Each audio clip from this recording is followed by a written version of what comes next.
Hi guys, this is Marissa and welcome back to my channel, The Budgeting Wife, where we talk about all things money, budgeting, and debt-free living.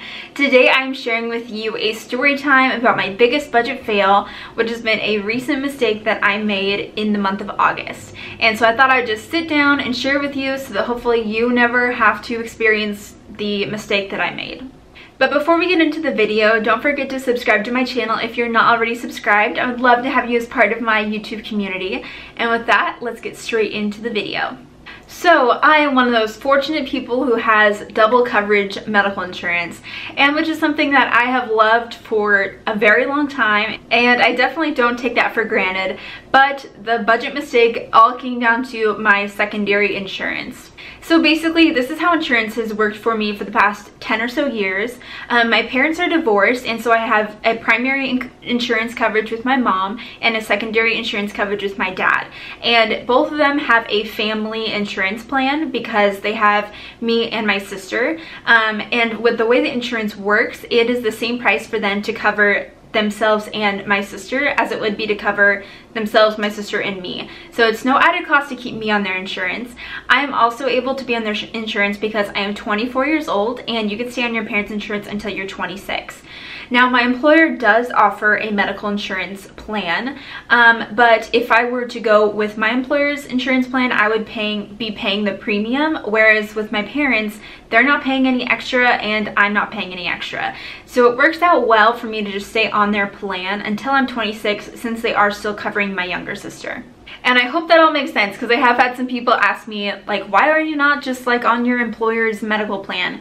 And so that is why. It's just because it's free, and therefore I'm able to utilize double coverage.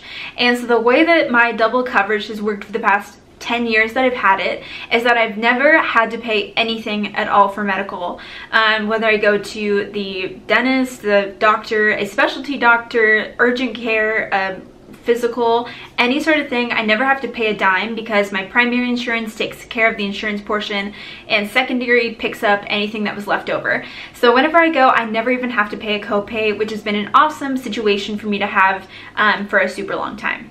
So now that you know the backstory of my insurance, I'll share more now about the mistake.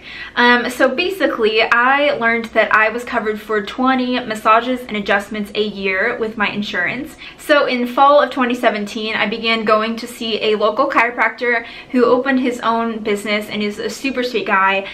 I started going to his office to get my massage and adjustment, and was taking full advantage of that in the fall and winter of 2017. And then going into the new year, I was still going to the chiropractor, and I figured that if I went every 3 weeks, that would allow me to get my free 20 massages and adjustments for the year. And I'm talking an hour-long massage. Like, it was nice. I looked forward definitely to going to the chiropractor to get my massage and adjustment. So every time I went, you know, I'd hand over my 2 insurance cards, and this one's primary, this one's secondary. Like, I don't even have to do a copay because, you know, it should all work out. And they say, okay, great, sounds good. And the thing with insurance too is that it takes a really long time for all the billing to catch up, and for them to, like, for the chiropractor to send it to the insurance, and insurance to, you know, figure it out. Anyway, it takes a long time. But so come January, I started going, and I was going every 3 weeks and, you know, getting all of that.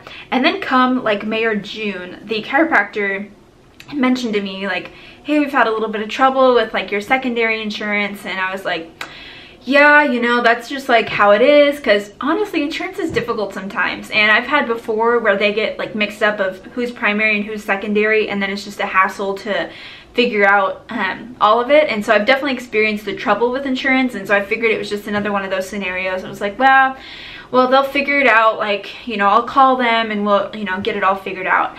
And so I gave insurance a call, and basically too, you talk to them on the phone and it feels like no one ever knows what's going on.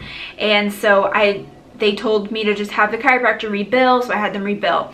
Anyway, so it was this long ongoing process where I kept trying to call up my secondary insurance to ask them what was going on. The chiropractor was also trying to figure it out, and no one could figure out like why insurance wasn't paying for it. So basically, the secondary insurance wasn't picking up the copay that they should have been paying. And so at that time, around May and June, since things were getting a little funky with my insurance, I kind of stopped going as frequently to the chiropractor because I was concerned that maybe it wouldn't all work out with the insurance, even though it always has in the past. So in the beginning of August, I got a call from the chiropractor and he was like, Marissa, I feel like I've exhausted like every resource that I have. Like, I'm not sure why your insurance like hasn't covered this, blah, blah, blah. Like, do you have to meet a deductible with this insurance? I was like, no, I never have. That's super weird, but like, that's a great question. Like, I can look into it, but that's never been a thing. Then I called up my dad, who's the one I have my secondary coverage with, and I asked him, I was like, what? Like, what? I've been trying to go to the chiropractor and it hasn't been working out. Do we have a deductible to reach? And he said, yeah, they changed it at the beginning of the year. Like, now you have to reach a $500 deductible until they're gonna like pick up the tab. And I felt like such an idiot. So basically in all of this, I had to reach a deductible with my secondary insurance that I didn't know existed, and I kept telling the chiropractor that I just needed to keep rebilling because it was all going to work out. And so I hadn't been paying the chiropractor because I thought insurance was going to cover it, and I didn't fully understand my insurance coverage. So this was an absolute budget fail, and I felt so bad to this like chiropractor who was, you know, opening up his small business. And so I immediately called him back and was like, oh my gosh, I'm so sorry. I didn't realize that I had a deductible. I guess insurance changed and I was never aware of it. I am so sorry. Please send me the bill now. I will go pay it like immediately. And he was like super nice and gracious, but he sent me the bill and I owed $175 in co-pays. But as soon as I got the bill, I ran into his office and paid right there because I felt so bad, and I guess I'd been in debt for the last 7 months of co-pays and I didn't even realize it.